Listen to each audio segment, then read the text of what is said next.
Graças a Deus. Eu desejo cumprimentar a todos com a paz do Senhor Jesus. Os irmãos podem tomar os seus assentos, tendo em vista que eu vou fazer uso do mesmo texto, e ele já foi lido como texto oficial essa noite. E convido você, desde já, a abrir a sua Bíblia aí, no segundo livro de Samuel, capítulo número 6. Enquanto você retoma ele, quero agradecer a Deus por estar aqui, pela vida do pastor Silas, pela honra que o Senhor me concede, da mesma sorte me dirigindo ao Senhor, também a vida dos obreiros, que de uma maneira receptiva nos tratou tão bem, que a gente já se sente em casa, né? Então, eu fico agradecido por isso e também pela amada igreja do Senhor, que labuta para chegarmos ao céu e aguardar a sua vinda, né? Que Deus possa abençoar a vida de vocês. E certamente desejo no Senhor Jesus que a sua família, a nossa família, seja abençoada mais uma vez da parte do Senhor. No demais, a minha saudação se estende a toda a igreja de Cristo Jesus. Os que recebem, digam amém. Amém. Muito bem, eu queria que você, com a sua Bíblia aberta aí, no livro de 2 Samuel, mantivesse ela aberta aí para a gente compartilhar um pouco daquilo que Deus, através dessa temática, que ela é um tanto pontual, necessária, e não é de hoje que esses ataques têm acontecido à família no mundo. E eu vou dizer com mais ênfase, principalmente as famílias cristãs, que ainda preservam e conservam coisas muito valiosas. E a gente tem visto isso já desde o começo, há 28 anos atrás, quando a minha vida, Jesus recebeu, me lavou dos meus pecados. De lá para cá a gente já viu alguma coisa surgir, mas o século presente ele traz uma força muito grande. As famílias estão sendo bombardeadas. Eu fiquei impressionado aqui, quando eu vi todas as crianças aqui de joelho, a minha oração a Deus era: Deus livre as nossas crianças. Deus livre as nossas crianças. Mas há uma responsabilidade que não cabe só a gente orando enquanto elas estão de joelhos no altar. É a manutenção da nossa casa. E esse texto, ele é muito forte. A temática também fala muito, resgatando. A gente só resgata alguma coisa quando a gente também admite que ela foi perdida, que ela foi levada, que ela foi roubada. E a presença de Deus na nossa casa hoje, ela é uma prioridade tão grande, que se a gente não retomar e não ficar na atividade de manter essa prioridade, certamente nós estamos comprometendo a nossa família no próximo minuto. Pois a guerra é grave e essa é uma guerra que é completamente espiritual. A gente pode ver os veículos de comunicação anunciando cotas favoráveis de alguma minoria em relação ao que querem desconstruir, destituir da família. Mas a gente sabe que por trás disso tudo está uma força espiritual que quer aniquilar. Porque igreja boa, igreja sadia, é família sadia. A gente não consegue pregar bem quando a família está bem, está mal. A gente não consegue cantar bem quando a família não está bem. Ali no estacionamento da igreja fui recebido educadamente por um dos obreiros. E ele disse: a família vai bem, vai bem. Ele disse: a família vai bem, então está tudo bem. Eu disse a ele: é dessa maneira. Quando a família vai bem, a gente fica bem. E hoje é um daqueles domingos que não é apenas um domingo, não é um culto comum. É Deus nos preparando para vencer mais uma vez essa batalha que não cessa. O capítulo de número 6 do segundo livro de Samuel, ele mostra o salmista Davi organizando a casa. Aqui Davi ele está ocupando o reinado de maneira totalitária. Ou seja, ele foi ungido primeiro na casa do pai dele, vamos dizer assim, em oculto ali quando ele estava na casa do pai dele, Jessé, lá em Belém. Depois ele é ungido em Hebrom, e agora ele é ungido de uma vez por todas, como rei de Israel. E a gente vai ver que essa unção de Davi fez todo o capítulo 5 ele trazer uma organização. Ele está colocando as coisas na devida ordem, está reestruturando a diplomacia, a economia, o exército. Ele está colocando tudo na sua devida ordem. Ele está organizando alguma coisa que veio por uns anos já defasada. E ele senta no trono e ele começa. O povo aclamou Davi para isso. Davi não está ali no trono apenas porque foi uma aclamação do povo, mas ele está ali porque Davi aparece na Bíblia Sagrada sendo o homem segundo o coração de Deus. E só a título de introdução, ser segundo o coração de Deus, o meu primeiro impacto em relação a esse tipo de expressão era alguém que não falha, não erra, alguém que só falta ter umas asas de anjo nas costas. Não, a Bíblia vai dizer que ele é segundo o coração de Deus porque ele executava toda a vontade do Senhor. A gente está tendo um trimestre sobre ordenanças. E ordenança é aquela palavra que ela até é considerada caída na nossa gramática. Ela não é tão frequente, hoje é uma norma jurídica. Mas já houve um período que a palavra ordenança era usada por patentes militarizadas, que uma vez dada a ordem tem que ser cumprida. E quando ela se trata de ordenanças bíblicas, a gente tem que fazer uma consideração. E qual é, pastor Marcos? Quem ordenou? Quem ordenou foi Deus, o Todo-Poderoso. E uma vez que Ele ordena, é necessário que a gente cumpra, meu irmão. Agora imagina esse Deus que quando ordena é necessário cumprir, dizer assim: achei alguém que é segundo o meu coração e que executará toda a minha vontade. Este homem era Davi. E a gente vai ver que da unção até o trono, Davi vai passar pela preparação, até o dia certo de chegar ao lugar certo. E aqui no capítulo número 6, a gente vai ver que Davi, quando começa a organizar as coisas, ele percebe que as coisas estão saindo do jeito que ele queria, mas ele percebe, está faltando algo. Há mais de 20 anos, sumida do meio do povo, e o que era a arca da aliança. A arca que simbolizava a presença de Deus no meio do povo. Davi está entendendo, dá para organizar a questão diplomática, a questão financeira, a questão militar, dá para organizar tudo. Agora só não pode faltar a presença de Deus. Davi estava passando para nós uma mensagem ainda naquela época. Todas as coisas podem estar saindo bem, mas sem a presença de Deus, é mesmo que não está saindo bem. Davi está querendo dizer assim: olha, a presença de Deus é necessário, o seu centro é necessário, se a prioridade é necessário estar em primeiro lugar, para que todas as coisas aconteçam na devida ordem. E Davi agora pensa: a gente tem que buscar essa arca. Ele vai buscar a arca, mas a história não começa aqui. A primeira coisa para a gente entender o que é resgatar é admitir que em algum momento se perdeu.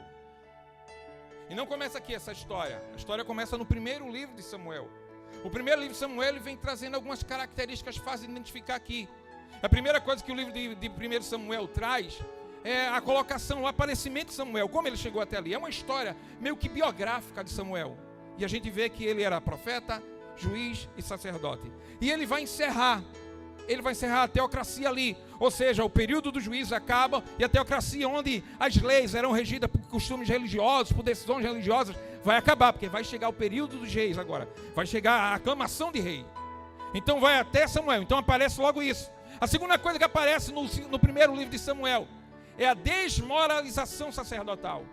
O sacerdote ali, seus filhos Ofni e Finéias, eram uma verdadeira vergonha. E eles eram uma vergonha tal, meu irmão, que fragilizava todo o resto. E como se não bastasse, até o próprio Samuel, ele também entrou nessa fraqueza, nessa fragilidade, quando ele tentou tornar hereditária a passagem de sacerdote, através de seus filhos.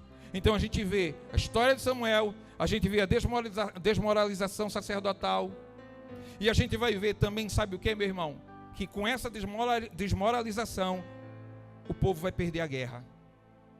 O capítulo 1 ao 3 de 1 Samuel, a gente vai ver que é aquela parte boa. Samuel aparece na história, a mãe dele, Deus gera um milagre no ventre dela, Samuel cresce na presença do Senhor, cresce lá no templo de Eli, cresce lá, Deus se revela para ele, Deus se manifesta para ele, ele servia e Deus aparecia para ele também. Agora quando chega no capítulo 4, a gente vai ver que o povo está empolgado com as coisas, marca trincheiras de batalha, e ameaça os filisteus. E quando os filisteus vêm para a peleja, meu irmão, o povo de Israel perde.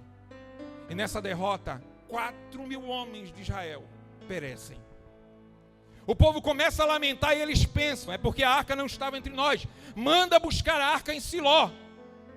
A arca estava no comando e na visão e na fiscalização de 2 sacerdotes que estavam descumprindo regras básicas, simples. Ofni e Finéias. A omissão do seu pai, sacerdote Eli, não corrigir os filhos, fez com que a arca servisse apenas de amuleto. É aí, meu irmão, que o povo dizia assim: traz a arca que a gente vence a guerra.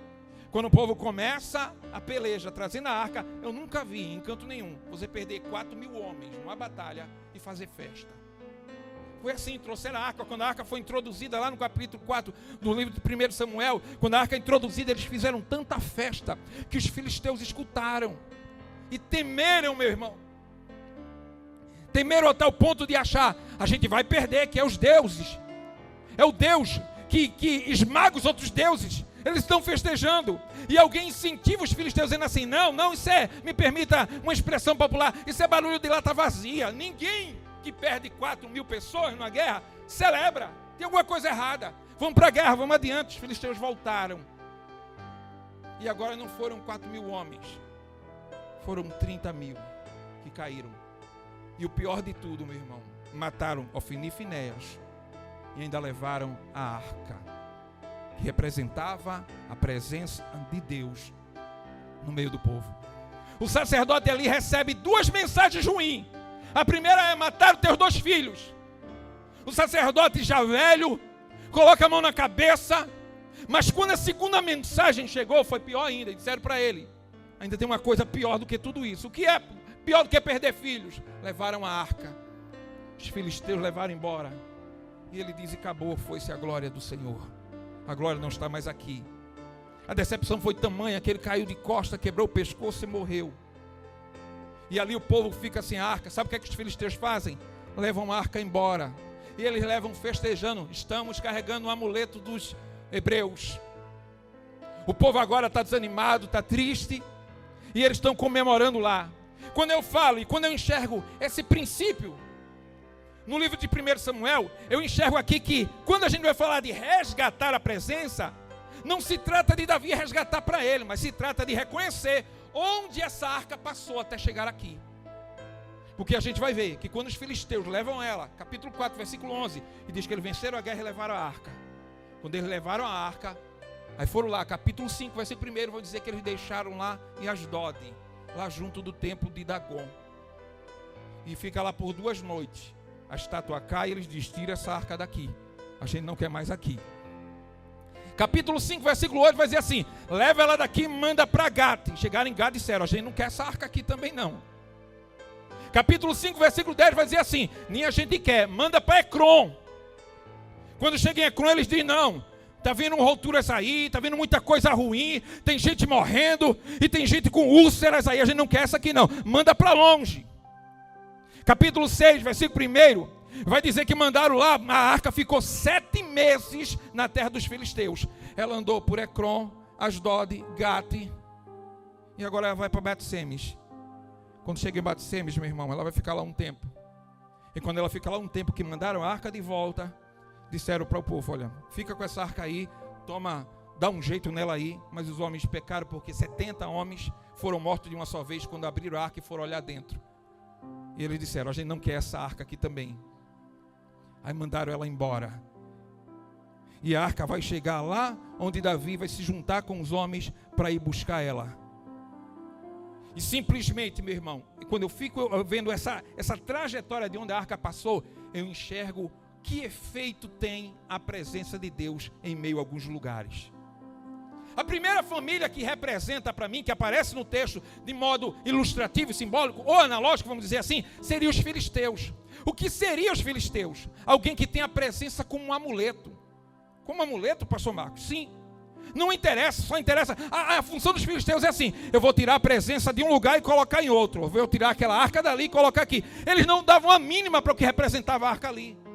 Era mais ou menos aquele tipo de pessoa que abre a Bíblia no Salmo 91 e deixa lá em cima, o Salmo 23, está lá, minha carta protegida porque está aberta ali, não vai funcionar. É como considerar que aquilo ali é um misticismo, alguma coisa que estando ali está protegido. Não faz caso não. Eles estavam comemorando que tiramos aquilo que os hebreus achavam que protegia ele.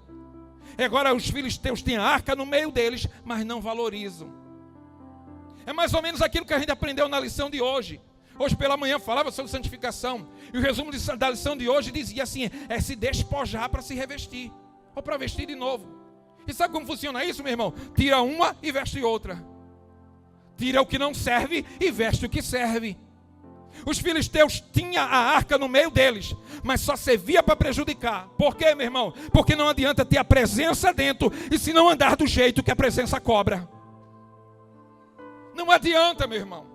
Não adianta a gente fazer festa, a gente idealizar que, eu estou na presença, eu tenho a presença, eu tenho as coisas que representam a presença de Deus na minha casa, mas se não consegue se comportar como alguém que tem Deus no próprio lar, como um Deus que está na própria casa, porque o Deus que penetra é o Deus que visualiza todas as coisas e diz, isso sai, isso fica, isso sai, isso fica. Ele é assim.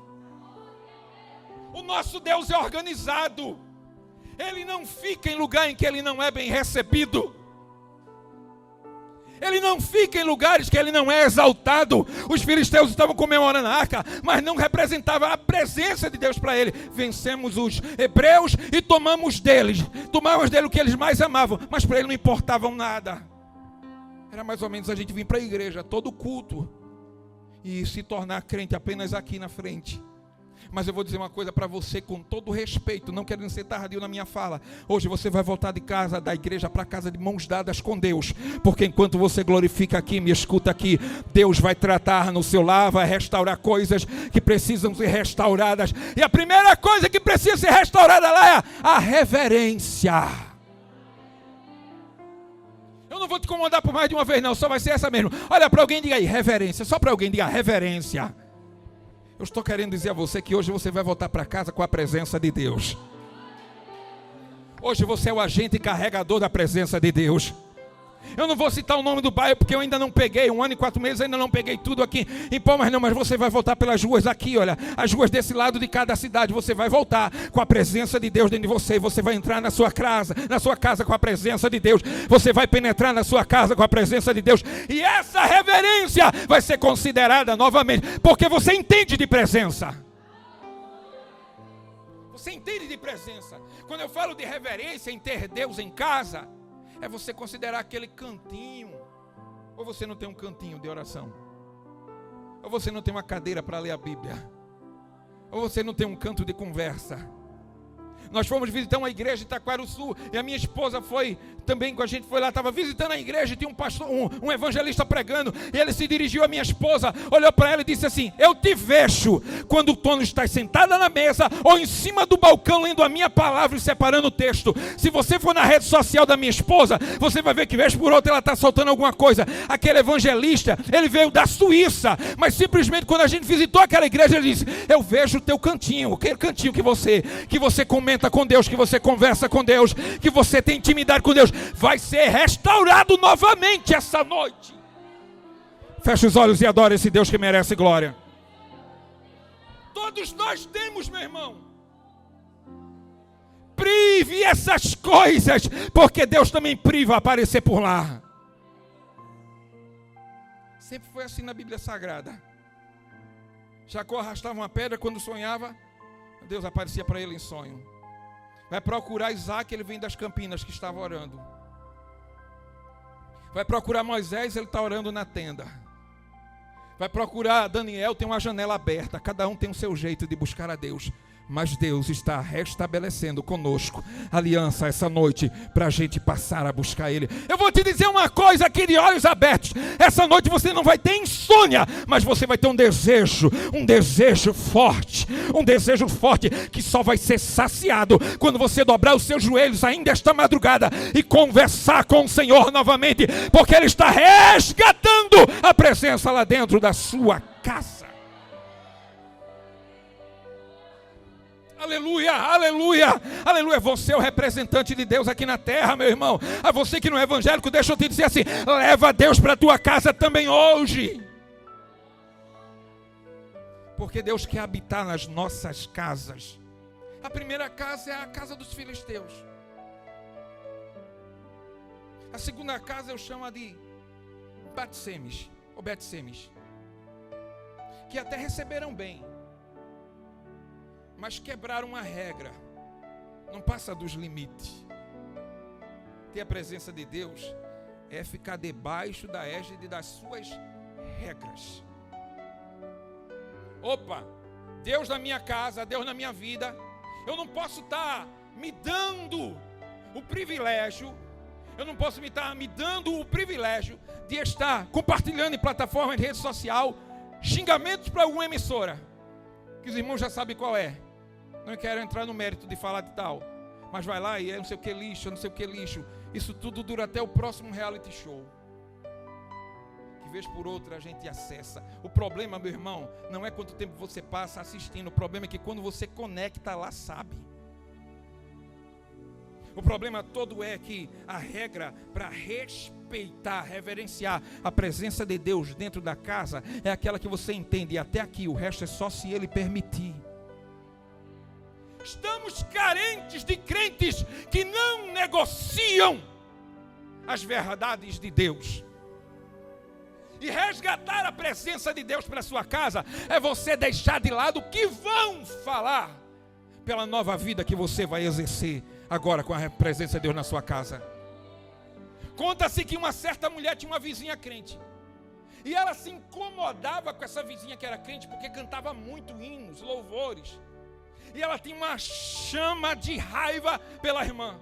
E todo dia ela via a irmã varrendo a casa, o quintal, lavando roupa, se despedindo do marido para ir para casa. E ela ficava xingando, dizendo: essa irmã aí só quer ser metida santa, mas não consegue lavar uma roupa. As roupas do marido dela ficam sujas, os lençóis ficam sujos. Essa mulher se deu o luxo de começar uma obsessão pela irmã crente, vigiando ela constantemente e vendo os defeitos nas roupas da irmã quando ela lavava. E até um dia que ela começou a irmã passar e ela xingava, ela tentava afrontar a irmã. Ela chegou ao ponto de pegar uma caixa cheia de lixo e fezes de animais, mandar embrulhar para presente, deixar na porta da irmã. E disse: recebe esse presente que eu te dou hoje, porque você canta bem. A irmã, quando abriu ali o pacote, o pastor que olhou, fezes, sujeira. Ela olhou para ela, obrigado, e guardou. Com 2 dias depois, aquela irmã pegou um buquê de flor e foi lá na porta da casa dela e bateu. Quando ela abriu, ela disse: toma flor. Ela disse: por que você está me dando flor se eu te dei lixo? Ela disse: porque a gente só dá o que tem. É bem simples, só dá o que tem. E aquela mulher ficou tão envergonhada, meu irmão, que ela não quis mais olhar a vida da irmã. E o que é que ela faz? Ela resolveu cuidar da própria casa. E quando ela vai cuidar da própria casa, ela começa a limpar a janela. E quando ela limpa a janela, por dentro está limpa, mas ela viu que continuava sujo. Quando ela rodeou pelo lado de fora, estava cheia de manchas. E as manchas estavam na janela dela, quando ela olhava para as roupas da irmã que se lavava. A preocupação hoje, meu irmão, é a indiferença, a insatisfação de ter Deus em casa. É quando a gente começa a fazer comparação do que eu vejo no quintal do outro. Mas ter a arca em casa é você se preocupar com o que tem dentro da sua casa. Ter o resgate da presença de Deus em casa é trazer a arca e dizer: a partir de hoje, Senhor, a minha prioridade são os meus, a minha prioridade é a minha família, a minha prioridade é a santificação, a minha prioridade é o culto doméstico, precisa voltar à tona, meu irmão. Sabe por quê? Porque Deus está restaurando e resgatando a presença dele para os nossos lares. Essa noite eu vou te convidar para em 30 segundos a gente adorar a Deus. Esquece um pouco do dia de amanhã, esquece a hora que o culto vai acabar, que eu já estou próximo a terminar, mas adora a Ele agora, adora Ele, como se Ele já estivesse penetrando na sua casa. Eu vou marcar 30 segundos aqui e você adora Ele aí. Não, isso é uivo só. Eu quero ouvir você adorando. Eu estou falando de presença, e presença modifica. Eu estou falando de presença, e presença transforma. Eu estou falando de presença, presença põe para fora o mal. Eu estou falando de presença, a presença traz a cura. Hoje Deus vai restaurar a presença dEle nos nossos lares. Oh, aleluia, aleluia, aleluia. Se submeta aos limites de ter um Deus zeloso dentro da sua casa. Ô pastor, mas só eu sou evangélico ou evangélica lá em casa. Graças a Deus ainda eu tenho você. Mas meu esposo não é, ele é santificado por você. A minha esposa não é, ela é santificada por você. Mas não quebre regras.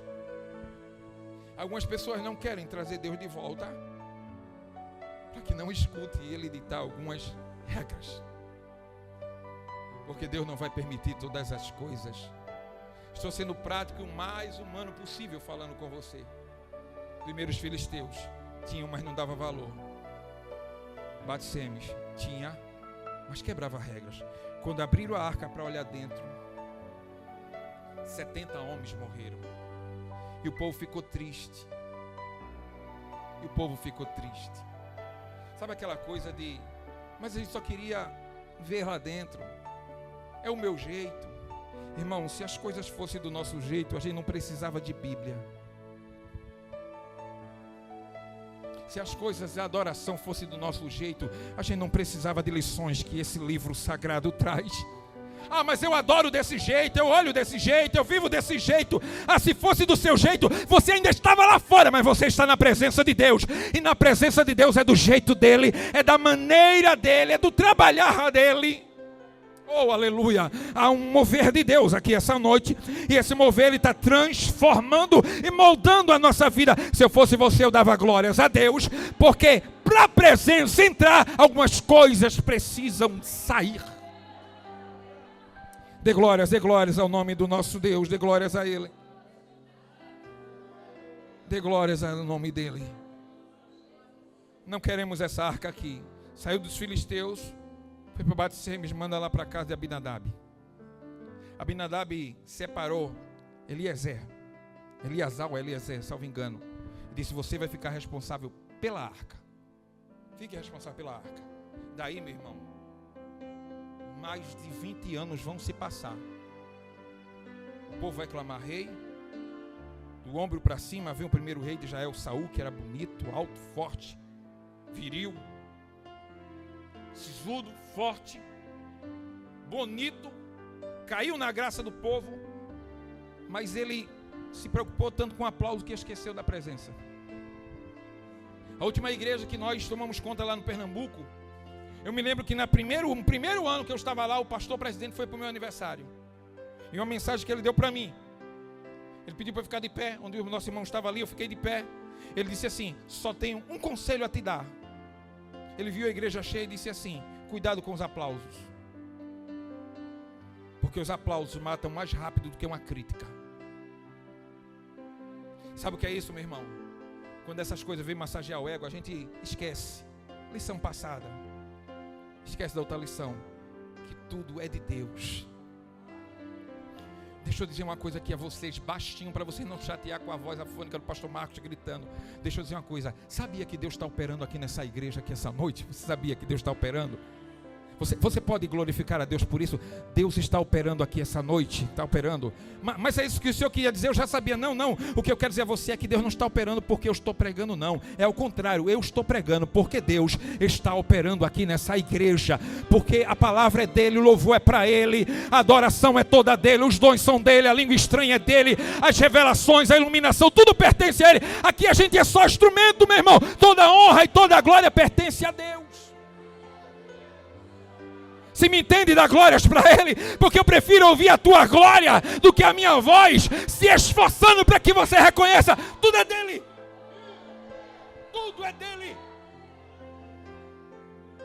Aleluia, aleluia.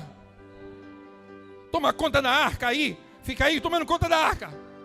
O interessante é que existe uma coisa que eu sempre faço questão de dizer, a inferência textual. A inferência textual é quando a gente junta provas, sinais, dicas para montar um processo de interpretação de texto que não afirma, mas aponta para uma variável que a gente pode dizer assim, não podemos afirmar. Por exemplo, o texto diz que a arca vai ficar mais de 20 anos no comando de Abinadab, e vai dizer que em 3 meses na casa de Obed-edom a casa dele prosperou. Não vai dizer nada do que aconteceu na casa de Abinadab, não vai dizer nada. Não significa que Deus não abençoou, mas também não significa que Deus abençoou. Mas o que aparece para mim aqui é que ficou neutro. E é impossível a presença de Deus em alguma casa ficar do mesmo jeito. Isso mexeu comigo. Como é que a arca fica lá mais de 20 anos na casa de alguém e a gente não vê um vestígio de testemunho que Deus mudou alguma coisa? Pelo contrário, Abinadab institui um homem para tomar conta. Ele desaparece.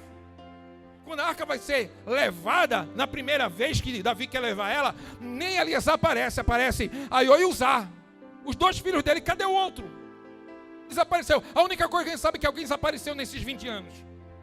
Mas ninguém fala de prosperidade, ninguém fala de nada. Repito, a inferência textual dá direito a dizer que nem tinha e nem não tinha, vamos dizer assim. Não tinha e também não tinha, não podia afirmar. Mas eu me preocupo em pensar, como é que a arca, eu posso dizer que a arca está na minha casa, eu não consigo perceber nenhuma mudança. Então eu vou encerrar, não consigo perceber nenhuma mudança. Como? Não pode, tem alguma coisa errada. Ou a arca não é arca, ou meu discurso não é verdadeiro. Porque se a presença está na minha casa, se a arca está na minha casa, nem que for úlcera tem que aparecer. Porque a úlcera apareceu para os filisteus porque eles desconsideravam a presença de Deus. Ou seja, a presença de Deus num lugar que não é bem recebido, ela é mal vista, ela é mal recebida, ninguém suporta. Uma presença de Deus onde tem pecado, alguma coisa vai acontecer e a purificação vai chegar. A presença de Deus onde tem enfermidade, alguma coisa vai acontecer e a cura vai chegar. Onde tem inimizade, alguma coisa vai acontecer e a paz vai reinar. Porque a presença de Deus no lugar, ela faz toda a diferença. Faz toda a diferença. Lá no estado de Pernambuco, eu, minha esposa e minha filha viajamos em todas as cidades do estado de Pernambuco pregando o evangelho. Todas as cidades. E tinha uma cidade lá que a gente foi tantas vezes que a gente se tornou familiarizado com o pessoal lá. O nome da cidade era Cabrobó, é conhecida como o polígono da maconha. Lá o negócio é ferrenho em matéria de drogas. E a gente foi para lá. Eu me recordo que eu cheguei lá para um congresso de mulheres de 3 noites. E assim que pousamos lá, repousamos lá, eu e mais 3 amigos que nos hospedamos, perguntamos ao pastor onde é que o pessoal mais frequenta aqui, para a gente evangelizar, para o pessoal estar de noite no culto. Ele disse, naquela praça, mas está muito quente, a gente vai para lá. Fomos eu e mais 3, a gente foi evangelizar na praça. Enquanto a gente evangelizava, uma mulher chegou e disse assim, ei irmãos, dá para vocês orarem ali pela minha mãe? A gente ora agora. E a gente foi levado para uma casa, foi montada uma UTI naquela casa. Era aquela senhora que era o centro da família, ou avó ou mãe. Toda a família ao redor dela, domingo de tarde. Toda a família ao redor. E a gente viu aqueles aparelhos lá. E quando chegamos lá, estava todo mundo. Se tiver algum católico aqui, me permita que eu estou dando um testemunho, não é uma crítica. Estava lá todo mundo com o seu texto na mão, fazendo o que os católicos fazem, rezando. E a gente chegou com a Bíblia na mão. E uma delas disse assim, chegou os irmãos aqui que vai orar pela nossa mãe. E alguém disse assim, vocês vão orar? Mas ela é católica. Eu disse, a gente vai orar. A gente ora por almas, não por religiões. A gente ora por almas. E quando a gente chegou junto daquela mulher, toda a família ao redor, um irmão sugeriu que estava comigo assim, vamos cantar um hino conhecido, que até os católicos conhecem, e a gente cantou lá. E quando a gente começou a cantar, aquela mulher começou a se mexer. Ela começou a se mexer. E quando ela começou a se mexer, eu disse a ele assim, para um pouquinho. Eu disse assim, aos familiares, ela escuta a gente? Ela disse, ela não fala, mas escuta. Eu cheguei junto dela, eu disse assim, você está sentindo alguma coisa diferente aí? Ela não respondia. Eu disse, então a gente vai orar por você. Quando eu disse, a gente vai orar por você, ela balançou a cabeça assim, nos aparelhos. E a filha dela assim, disse, mãe, deixe os irmãos orar por você. E ela balançava a cabeça. E eu disse, minha senhora, nós só vamos orar e ir embora da casa. E ela disse, não.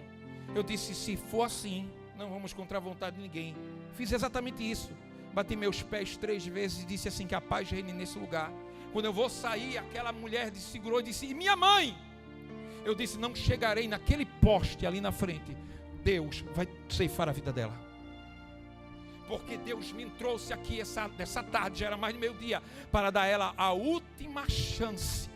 E o privilégio que essa mulher está tendo não é porque eu sou um pastor, não. É porque Deus trouxe a presença dele para oferecer ali dentro daquela casa e promover cura. Essa mulher vai chegar diante do trono de Deus e não vai poder dizer que Deus não deu uma chance a ela.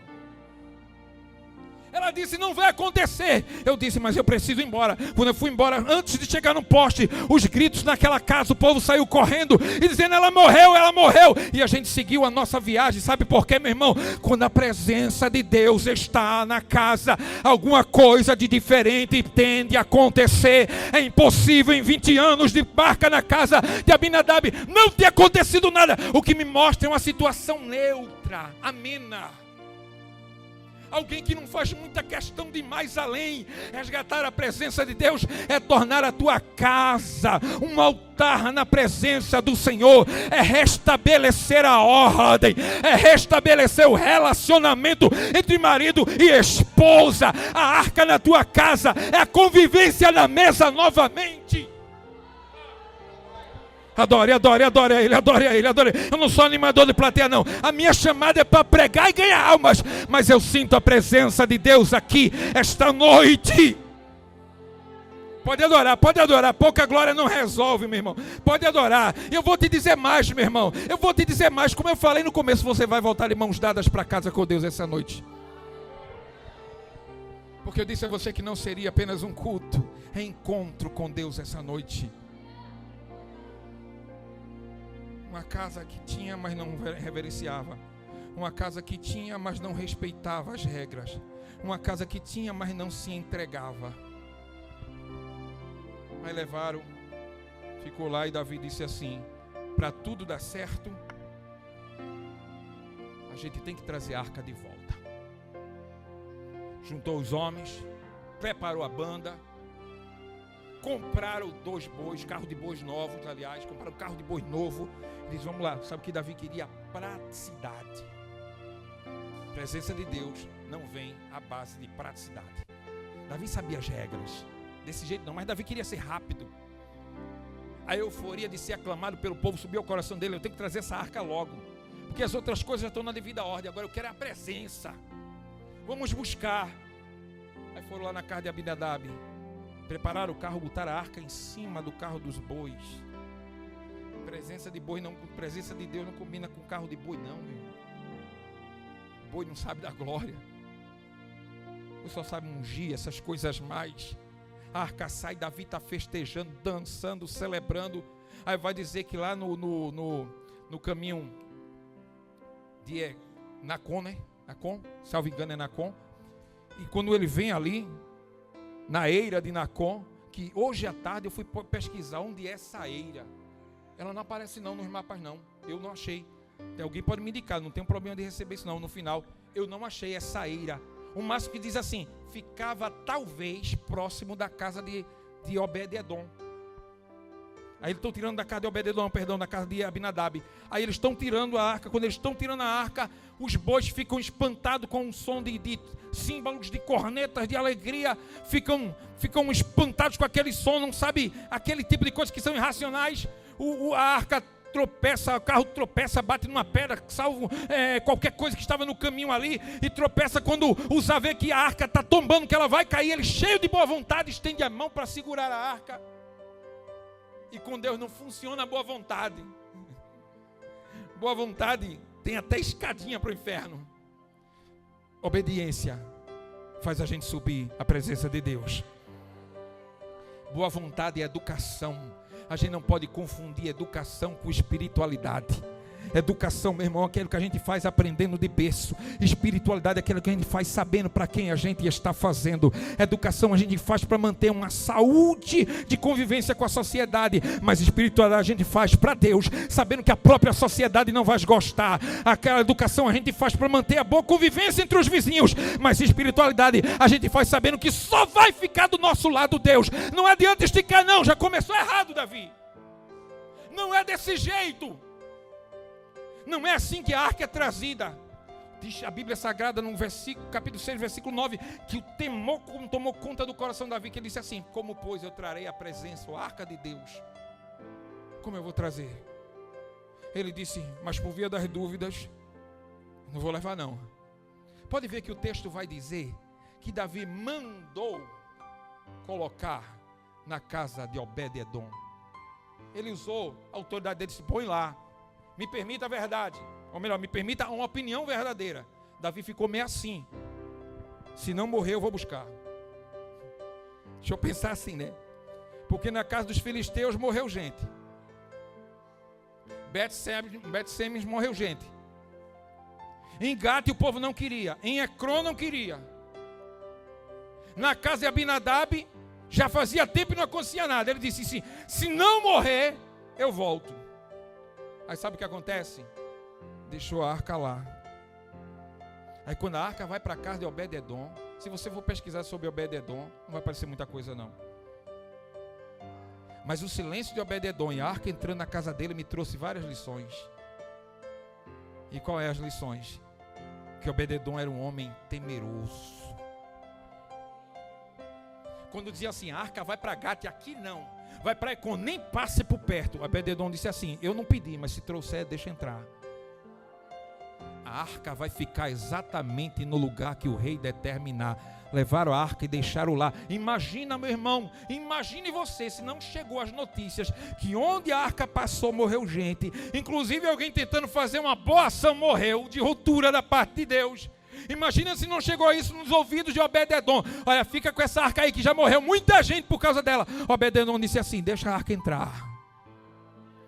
Deixa a arca entrar.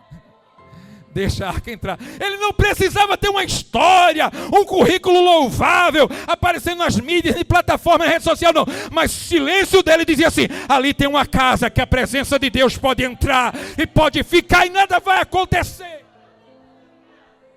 O melhor de tudo de pregar para a família, o resgate, é saber que já tem famílias, que a porta está aberta para o Senhor, e Deus vai para lá constantemente. Ele frequenta a cozinha, frequenta a sala, frequenta a banheira, isso é ilustrativo, ele frequenta o lugar, porque a casa tem um temor. O interessante, segunda coisa para concluir, o interessante é que quando a arca entra na casa de Obed-Edom, o silêncio de Obed-Edom dizia a maneira como o temor dele, voluntário e involuntário, gerava efeito. A arca está lá dentro e ninguém ouve falar outra coisa. A primeira notícia que vai avisar é depois de 3 meses. Davi está sabendo da nova. Obed-Edom não morreu. Ninguém na casa dele morreu. E tem mais.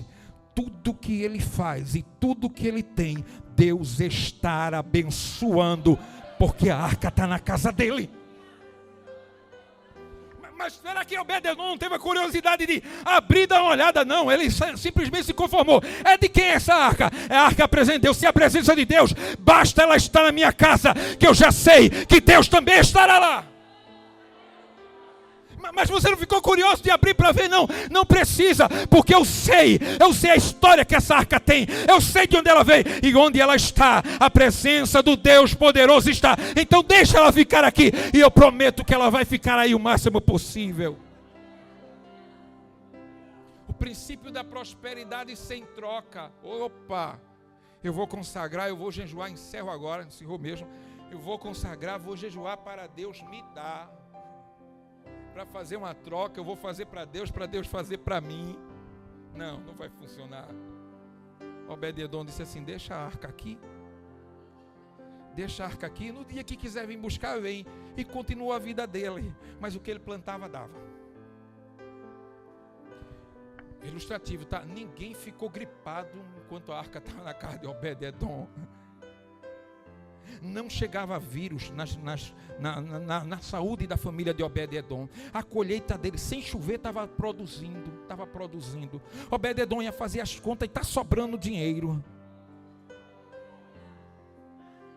Obed-Edom estava doando. Estou ilustrando, meus queridos irmãos, só para você ter ideia. A Bíblia Sagrada vai dizer que a bênção de Deus pousou na casa de Obed-Edom. O anônimo que mora no caminho que ninguém sabe, um anônimo que está lá e a arca foi imposta para entrar na casa dele. Alguém que só aparece no mapa porque Deus abençoou ele. Ele não estava procurando status, não estava procurando fama, não estava procurando não, mas a presença chegou. É o que mais me satisfaz. Eu fico satisfeito dela estar aqui, mas não abrir não, eu fico satisfeito até com ela fechada, mas sabendo que a presença, ela fica.